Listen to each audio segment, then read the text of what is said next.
हम अपनी पुरानी कक्षाओं में पढ़ चुके थे कि बाल विकास की अवस्थाएं क्या होती हैं। बाल विकास की अवस्थाओं के बारे में हमने चर्चा की थी, बाल विकास के सिद्धांतों पर हमने चर्चा की थी। आज का हमारा टॉपिक होने जा रहा है बाल विकास पर, यानी जो बालक के विकास पर जो है प्रभाव वंशानुक्रम का और वातावरण का प्रभाव किस तरीके से पड़ता है। यानी कि आज का टॉपिक है वंशानुक्रम और वातावरण। वंशानुक्रम और वातावरण के अंतर्गत आज हम पढ़ेंगे वंशानुक्रम के बारे में, जानेंगे वंशानुक्रम क्या होता है। उसके बाद हम जानेंगे वातावरण क्या होता है, और उसके बाद हम जानेंगे बाल विकास पर इसका प्रभाव क्या पड़ता है, यानी वंशानुक्रम और वातावरण का प्रभाव क्या होता है। तो आइए शुरू करते हैं आज की हमारी क्लास। मैं Jitendra Singh JS education online channel के माध्यम से फिर से एक बार जुड़ चुका हूं। आज की इस क्लास में हम वंशानुक्रम वातावरण का जो प्रभाव पड़ने जा रहे हैं बाल विकास पर, तो इससे जो है टेट, CTET, DLED और जो हमारा BEd यानी किसी भी जो अध्यापक भर्ती जो आती हैं उसके अंतर्गत जो भी परीक्षाएं होती हैं, तो उसमें कहीं ना कहीं इससे संबंधित कोई ना कोई प्रश्न जरूर पूछा जाता है। तो आज इस वीडियो के बाद, इस लेक्चर के बाद जो है आपका कोई भी इस टॉपिक से कोई प्रश्न गलत कभी भी नहीं हो पाएगा। तो आज शुरू करते हैं बहुत ही आसान शब्दों में वंशानुक्रम, वातावरण और बाल विकास को हम समझेंगे। तो शुरू करते हैं आज की क्लास। सबसे पहले हम जानेंगे कि वंशानुक्रम, वंशानुक्रम क्या होता है। वंशानुक्रम के बारे में हम देखते हैं, बालक को न केवल अपने माता पिता से वरन उनसे पहले के पूर्वजों से भी अनेक शारीरिक मानसिक गुण प्राप्त होते हैं। इसी को हम वंशानुक्रम, वंश परंपरा, पैतृकता, आनुवांशिकता आदि नामों से पुकारते हैं। यानी कि जो बालक है, बालक के जो माता पिता हैं, माता पिता के मान लीजिए पिता के जो पिता हैं यानी दादा परदादा, तो उनके जो वंश चला रहा है उससे, और माता के जो वंश है यानी माता बालक के नाना नानी और जो उनका वंश है, तो उससे जो मिलने वाले शारीरिक और मानसिक जो गुण प्राप्त होते हैं, तो वो क्या कहलाता है, हमें वंशानुक्रम कहलाते हैं। यानी वंशानुक्रम यानी वंश से जो है एक वंश से दूसरे वंश में, यानी एक जो पुरानी पीढ़ी है उससे अगली पीढ़ी में जो है ये गुण ट्रांसफर होते रहते हैं। ये जो है वंशानुक्रम में के माध्यम, इसी को हम वंशानुक्रम कहते हैं। अब क्या होता है कि बालक जो है जब गर्भधारण होता है, गर्भधारण के समय से, गर्भधारण के समय से जो है, गर्भधारण के समय से ये वंशानुक्रम जो है शुरू हो जाता है। वंशानुक्रम के जो गुण आते हैं माता पिता द्वारा गर्भधारण के समय पे, तो उन्हीं गुणों के आधार पर जो है बालक का जो है शारीरिक और मानसिक विकास जो है निर्धारित किया जाता है। तो वंशानुक्रम से जो प्रभावित होते हैं वो क्या होते हैं, शारीरिक और मानसिक संरचना जो है वंशानुक्रम पर डिपेंड करती है। यानी जिसके माता पिता का जिस प्रकार का शारीरिक गठन होगा और मानसिक जो उनका जिस तरीके का स्तर होगा, तो उसी तरीके से जो है बालक में भी वो गुण आएंगे। लिंग विभेद यानी वंशानुक्रम के कारण ही लिंग विभेद होता है। मान लीजिए माता पिता के जो कारण ही जो है बच्चे में जो है लड़का या लड़की जो बनते हैं, तो वो भी जो है कहीं ना कहीं वंश के अनुसार यानी माता पिता की ही द्वारा हमें लिंग विभेद देखने को मिलता है। और जो है हमारे ये जो है जन्मजात जो क्षमता है, इसके बारे में हमें वंशानुक्रम से पता चलता है। यानी जिसके वंश में यानी कि जो माता पिता हैं यदि वो अच्छी क्षमता वाले हैं, तो उनके जो संतान होगी उनकी भी क्षमता अच्छी होगी।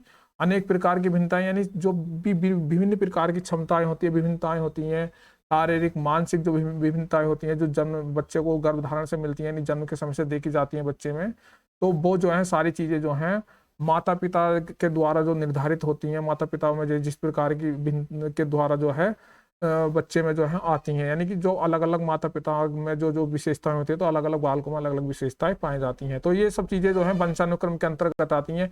तो वंशानुक्रम का सीधा अर्थ हुआ कि जो हमें माता पिता से यानी हमारी जो पीढ़ी से जो पुरानी पीढ़ियां हैं उनके जो हमारे गुण हैं, उन गुणों को जो है आने वाली संतान में जो है हस्तांतरित कर दिए जाते हैं। जैसे शारीरिक और मानसिक गुण जो है मुख्य रूप से होते हैं, तो उसी आधार पर जो है बालक के शारीरिक और मानसिक गुण प्राप्त होते हैं उसे वंश के अनुसार। यानी माता पिता में जिस प्रकार के गुण होंगे उसी प्रकार के जो हैं बच्चे में भी वो शारीरिक और मानसिक गुण देखने को मिलते हैं। यानी शारीरिक और मानसिक गुणों का जो है यहाँ से जो है आधार मिलता है आपको माता पिता के माध्यम से। इसी को हम वंशानुक्रम कहते हैं। वंशानुक्रम के बारे में अलग अलग वैज्ञानिकों ने अलग अलग परिभाषाएं दी हैं। तो सबसे पहले आपका है BN झा। BN झा क्या कहते हैं, वंशानुक्रम व्यक्ति की जन्मजात विशेषता है। यानी जो जन्म के समय से जो उसे विशेषता मिलती है, यानी जो जन्म के अंदर समय से उसमें जो गुण है वही क्या है, वंशानुक्रम है। यानी जो बच्चे को जो जन्म से मिलता है, यानी जो बच्चा पैदा होता है उसमें जो विशेषताएं पाई जाती हैं वो क्या होता है, वंशानुक्रम के माध्यम से ही मिलती हैं। बुडवर्थ के अनुसार वंशानुक्रम में वे सभी बातें आती हैं, वंशानुक्रम में भी सभी बातें आती हैं जो जीवन का आरंभ करने समय, जन्म के समय नहीं वरन गर्भ धारण के समय, जन्म से लगभग 9 वर्ष पूर्व जो है व्यक्ति में उपस्थित होती हैं। बुडवर्थ कहते हैं जो बच्चा गर्भ धारण के समय से जो जो भी उसके अंदर मतलब जन्म के समय से नहीं बल्कि गर्भ धारण के समय से जो विशेषताएं आती हैं वो जो है बालक के जो है वंशानुक्रम पर आधारित होती हैं। जेम्स डेवर के अनुसार, जेम्स डेवर क्या बोलते हैं, जेम्स डेवर के अनुसार माता पिता का शारीरिक मानसिक विशेषताओं का संतानों में हस्तांतरण होना वंशानुक्रम है। यानी जो शारीरिक गुण है माता पिता के और जो मानसिक जो विशेषताएं हैं उनका हस्तांतरण यानी एक पीढ़ी से दूसरी पीढ़ी में जाना, वो क्या होता है, ट्रांसफर होना, यानी इंग्लिश में ट्रांसफर बोलते हैं, वो क्या है, वंशानुक्रम होता है, वंशानुक्रम कहलाता है। अगला जो वैज्ञानिक है उन्होंने H.A. पीटरसन के अनुसार व्यक्ति को अपने माता पिता से पूर्वजों से जो विशेषताएं प्राप्त होती हैं उसे हम क्या कहते हैं, वंशानुक्रम कहते हैं। यानी व्यक्ति को जो अपने माता पिता पूर्वजों से जो विशेषताएं प्राप्त हुई उसे ही क्या कहते हैं, वंशानुक्रम कहते हैं। अगला ये जो वैज्ञानिक है आपके हैं डगलस होलैंड के अनुसार, डगलस होलैंड के अनुसार एक व्यक्ति के वंशानुक्रम में वे सभी शारीरिक बनावटें, शारीरिक विशेषताएं, क्रियाएं, क्षमताएं सम्मिलित रहती हैं जिन्हें वह अपने माता पिता से, अपने पूर्वजों से या अपनी प्रजाति से प्राप्त करता है। यानी जो माता पिता से अपनी प्रजाति से जो उन्हें शारीरिक और मानसिक जो चीजें प्राप्त की वो क्या हुआ, वंशानुक्रम के अंतर्गत आती हैं। वंशानुक्रम क्या है, वंशानुक्रम क्रमबद्ध पीढ़ी के बीच उत्पत्ति संबंधी संबंध के सुविधाजनक शब्द हैं J.M. थॉमसन के अनुसार। यानी कि यहाँ पर जितने भी विद्वान हैं उनका कहने का मतलब है वंशानुक्रम क्या हुआ, जो बालक को जन्म मतलब गर्भधारण के समय, गर्भधारण के समय से, गर्भधारण के समय से यानी गर्भधान या गर्भधारण के समय से जो माता पिता से विशेषताएं मिलती हैं, विशेषता मिलती हैं, शारीरिक विशेषताएं होती हैं आपकी, शारीरिक विशेषताएं और मानसिक विशेषताएं। यानी मानसिक विशेषताएं माता पिता से शारीरिक और मानसिक विशेषताएं जो भी गर्भधारण के समय से मिलती हैं वो क्या आती हैं, वंशानुक्रम के तहत आती हैं। यानी वंशानुक्रम निर्धारित करता है बालक के शारीरिक और मानसिक जो भी विशेषताएं हैं उनको। इसके बाद हम देखेंगे अगला जो हमारा है वंशानुक्रम के बाद जो बालक को प्रभावित, हमने दो चीज ली थी, वातावरण को देखते हैं यहाँ पर। वातावरण के बारे में, हमारे आसपास जिसमें सभी प्रकार के जीव, नदी, तालाब, पहाड़, पेड़ पौधे आते हैं जिससे सभी जीवधारी जीवित रहते हैं, वह क्या है, पर्यावरण कहलाता है, पर्यावरण या वातावरण कहलाता है। यानी कि जो बालक है या मनुष्य है, बालक के चारों ओर जो बालक जिनसे घिरा हुआ है, मान लीजिए बालक किस चीज से घिरा हुआ है, बालक घिरा हुआ है आपके चारों ओर क्या है, घर है, उसके परिवार है, उसके अलावा आपका है पड़ोस, दोस्त, इसके अलावा आपका है जी इसमें पेड़ पौधे, समाज, स्कूल, इसके अलावा जो है आपका आता है जलवायु, भौगोलिक कारक, जो भी भौगोलिक कारक हैं। यानी कि जो भी बालक को चारों ओर से जितने भी तरीके की जो चीजें घेरे हुए हैं और जो बालक को प्रभावित करते हैं उसके विकास को, तो वो क्या कहलाता है, बालक का वातावरण कहलाता है। यानी वातावरण क्या है, जो हमारे चारों ओर है और जो हमें प्रभावित कर रहा है वो सब चीज क्या हुई, हमारा वातावरण कहलाएगा। वातावरण और वंशानुक्रम के बाद अब वातावरण की यहाँ पर कुछ परिभाषाएं दी हैं। पहले सबसे पहले ये देखते हैं परिभाषाएं, हमने वंशानुक्रम की भी पढ़ी थी और वातावरण की। ये डायरेक्ट कभी कभी क्वेश्चन आ जाता है कि ये परिभाषा किसने दी है। तो जैसे सबसे पहले वुडवर्थ के अनुसार वातावरण के अंदर, वातावरण में वे सभी बाह्य तत्व आते हैं जिन्होंने व्यक्ति को जीवन आरंभ करने के समय प्रभावित किया है। यानी जो जब व्यक्ति का जीवन आरंभ हो रहा है और जब तक जीवन चल रहा है तो उस सब चीजों को जो प्रभावित करते हैं, जो तत्व प्रभावित कर रहे हैं बालक को या व्यक्ति को, तो वो सब चीज क्या है, वातावरण के अंतर्गत आते हैं वो सारी चीजें। रोस के अनुसार रोस क्या है, वातावरण वह बाहरी शक्ति है जिसमें हम जो हमें प्रभावित कर रहे हैं, जो शक्तियां हमें बाहर से प्रभावित कर रही हैं। यानी बालक है कोई, बालक को जो बाहर से प्रभावित कर रही है, चाहे वो सूर्य हो, चाहे वो हवा हो, चाहे वो जलवायु हो, चाहे वो पेड़ पौधे, पड़ोसी, माता पिता, जो भी चीज प्रभावित कर रही है, पोषण, खाने पीने की चीज, सब चीजें जो हैं वो क्या हुई, आपकी वातावरण हुई। अगला आपका आता है जिस वर्ड के अनुसार वातावरण की वजह, वातावरण वह हर वस्तु है जिससे किसी वस्तु को घेरे हुए है और उस पर सीधा प्रभाव डाल, यानी कोई कोई वस्तु है, वस्तु यहाँ पर बालक या मनुष्य है, बालक और से चारों ओर से घेरा हुआ है जिन चीजों ने, और वो डायरेक्ट प्रभाव डाल रही है, तो वो क्या हुआ, वातावरण, मतलब वो क्या चीजें हुई, सब वातावरण के अंतर्गत आती हैं जितनी भी वो चीजें हैं। तो यहाँ पर हमने देखा कि वातावरण को हमने यहाँ पर स्पष्ट किया और वंशानुक्रम को स्पष्ट किया। अब देखते हैं कि बालक पर अगला जो हमारा जो इसमें जब मिल जो हमारा मुख्य बात है, हमने यहाँ पर जिस जो क्लास है जिससे क्वेश्चन आते हैं, तो वह है आपका बाल विकास पर, यानी बालक के विकास पर वंशानुक्रम और वातावरण का प्रभाव। अब क्या होगा कि हमने वंशानुक्रम को जान लिया, यानी कि जो बालक को माता पिता द्वारा जो गुण मिलते हैं, शारीरिक और मानसिक गुण मिलते हैं, वो क्या होता है, वंशानुक्रम होता है। और वातावरण क्या होता है, वातावरण जो बालक को चारों ओर से घेरे हुए है और जो बालक को प्रभावित करता है, बालक के विकास को, वो क्या होता है, आपका वातावरण होता है। यानी बालक जिस चीज से चारों ओर से घिरा हुआ है और जिस चीज से डायरेक्ट प्रभावित कर रहे हैं जो तब, वो सब चीजें वातावरण के अंतर्गत आती हैं।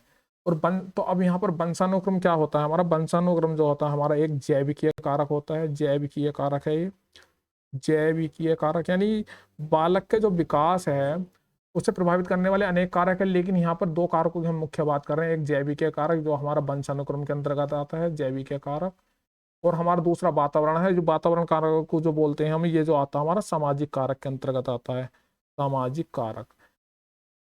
इस तरीके डायरेक्ट प्रश्न पूछ लिया जाता है कि वातावरण कौन सा कारक है, जैविक कारक, सामाजिक कारक, इस तरीके, तो आपका जो वातावरण आएगा वो सामाजिक कारक में आएगा, और जो वंशानुक्रम आएगा वो आएगा आपका जैविक कारक में। यानी जो जैविक यानी जीव विज्ञान से, यानी बायोलॉजिकल नीड्स जहाँ सब मिल रही हैं हमें, आपके जो जीन से संबंधित चीजें, वो जैविक कारक के अंतर्गत यानी वंशानुक्रम से मिलती है। वातावरण हमें, हमारा जो समाज है, हमारा जो वातावरण है, आसपास का जो भी जिस चीजों से हमें प्रभावित हो रहा है बालक, तो वो क्या हो, सामाजिक कारक है। दो प्रकार के कारक हुए, इन दो प्रकार के कारक को बाद जो है एक चीज और परीक्षा में पूछ ली जाती है, यहाँ पर एक पॉइंट और मैं निश्चित करना चाहूंगा, जो बालक है, तो बालक की जो प्रकृति है, जो प्रकृति है यानी नेचर, प्रकृति, जो प्रकृति है बालक की, तो वो तय करता है वंशानुक्रम।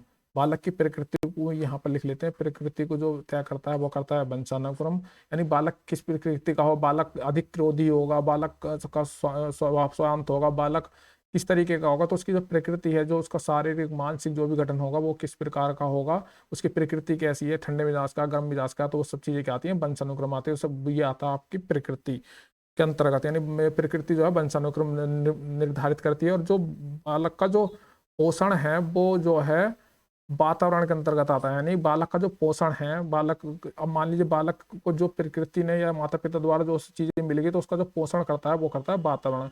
अच्छा वातावरण होगा तो सब चीजें अच्छी होंगी, और वातावरण तो खराब होगा तो वो सब चीजें जो है सही से पोषित नहीं हो पाएंगी। तो वंशानुक्रम प्रकृति होती है और वातावरण क्या होता है, पोषण के अंतर्गत आता है। इसमें जो है वंशानुक्रम जो है क्या क्या चीज प्रभावित करता है बालक की, तो मूल शक्तियों को प्रभावित करता है। मूल शक्तियां जो माता पिता से यानी जन्म से जो मिली हैं बालक को, वो जो है वंशानुक्रम से प्रभावित होती है। मान लीजिए बालक जरा सी बात पे हंसता है, रोता है, गुस्सा करता है, या उसके जो इमोशनल डेवलपमेंट है, तो वो सब चीजें जो हैं जो उसके जन्म से मिली हैं, उसे जो माता पिता द्वारा उसके आई हैं, उसकी पीढ़ी दर पीढ़ी जो चला आ रहा है, वो सब मूल शक्तियां जो होती हैं वो वंशानुक्रम से प्रभावित होती हैं। शारीरिक लक्षणों का पर प्रभाव, जो शारीरिक लक्षण होते हैं बालक के, कि बालक के जो शारीरिक लक्षण, बालक का चलना फिरना, उसके जो हाथ पैर लंबाई चौड़ाई, जो सब चीजें जो होती हैं वंशानुक्रम से प्रभावित होती हैं, यानी उनके माता पिता से प्रभावित होते हैं।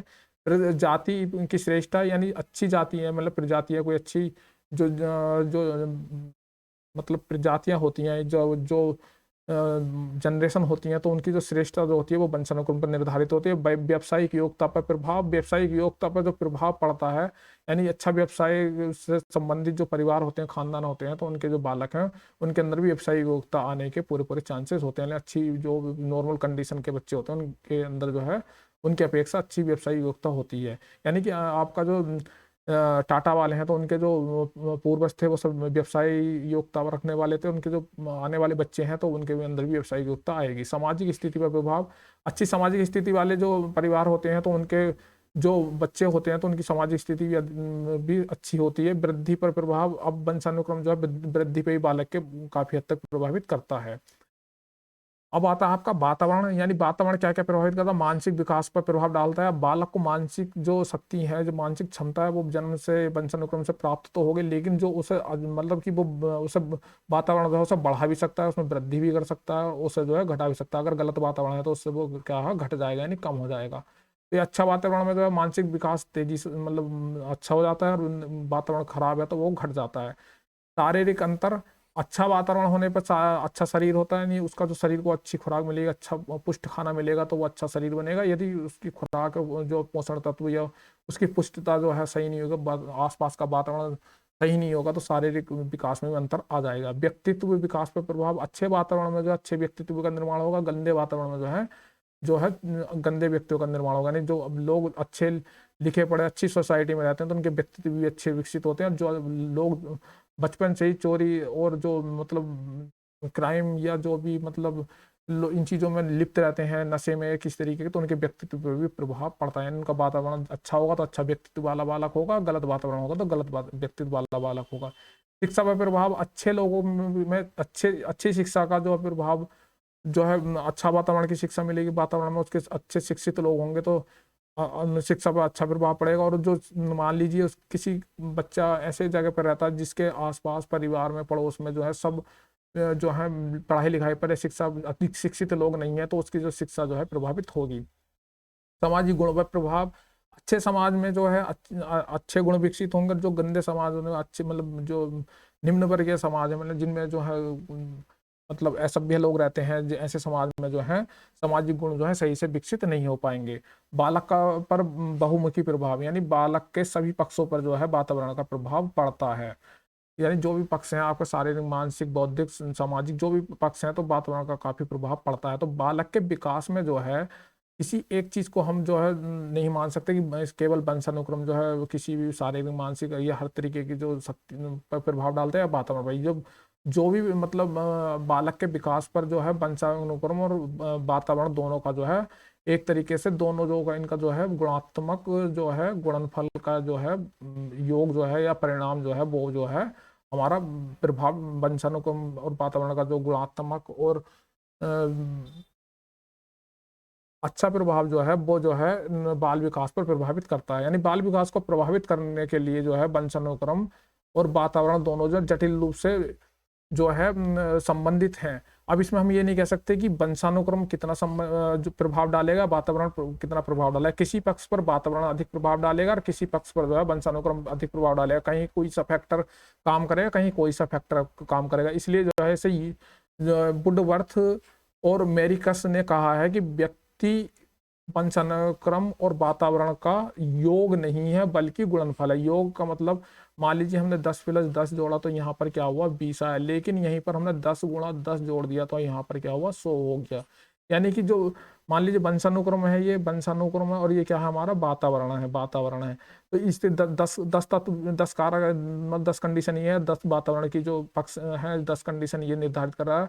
इनको जो है इस तरीके से जो है 100 तरीके की कंडीशन पैदा हो सकते हैं, लेकिन योग में क्या होगा सिर्फ 20 तरीके की कंडीशन पैदा होंगी। एक उदाहरण के तौर पर हमने बताया। तो इसलिए जो है वंशानुक्रम और जो है वातावरण दोनों ही जो है बालक के शारीरिक मानसिक चारित्रिक यानी सभी पक्षों पर जो है पूर्ण रूप से जो है प्रभावित करते हैं।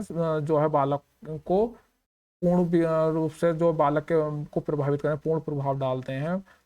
कौन डालते हैं? वंशानुक्रम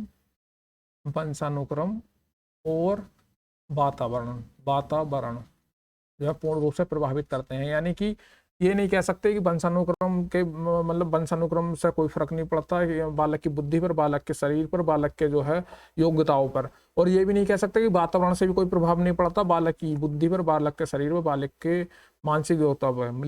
यानी कि यहाँ से स्पष्ट होता है कि बालक के जो विकास है, तो बालक का जो विकास हमारा होगा, वो बालक का जो विकास है हमारा वो वातावरण और जो हमारा वंशानुक्रम है इन दोनों के जो भी मिला जुला रूप है उससे प्रभावित होता है। तो यहाँ पर हमने देखा कि हमारा जो बाल विकास को यानी बालक के विकास को जो प्रभावित करता है वो वंशानुक्रम और वातावरण दोनों ही प्रभावित करते हैं। आज की हमारी कक्षा में हमने यहाँ पर स्पष्ट किया था वातावरण और वंशानुक्रम क्या है और इस प्रकार से बालक के विकास को प्रभावित करते हैं। यहाँ से ये जो परिभाषाएं, इन परिभाषाओं पर आपको नजर डालनी है क्योंकि ये जो है डायरेक्ट पेपर में आ जाती हैं तो पेपर में पूछे जाती हैं बार बार कि बालक का जो इस तरीके से कि मान लीजिए कोई भी परिभाषा दे दी यहाँ पर कि वंशानुक्रम व्यक्ति की जन्मजात विशेषताओं का पूर्ण योग है, किसने कहा है, तो इस तरीके से 4-5 ऑप्शन आएंगे, तो यहाँ पे बी एन झा इस तरीके से क्वेश्चन बन जाता है। तो इन परिभाषाओं को आप जो है सही से एक बार पढ़ लेंगे। आज की कक्षा में इतना ही। मैं उम्मीद करता हूँ कि आपको आज की कक्षा पसंद आई होगी। यदि आपकी ये कक्षा किसी काम की है तो आप अपने मित्रों को, अपने साथियों को जो डीएलएड बीएड या टेट सीटेट की तैयारी कर रहे हैं, उनको ये वीडियो शेयर कीजिए, लाइक कीजिए, हमारे चैनल को सब्सक्राइब कीजिए, ताकि हमारा मोटिवेशन बढ़े और हम इसी तरीके से अच्छे से जो है आपकी प्रिपरेशन कराते रहें और आपके लिए कुछ ना कुछ हम महत्वपूर्ण टॉपिक लाते रहें। आज के लिए इतना ही। धन्यवाद। नमस्कार।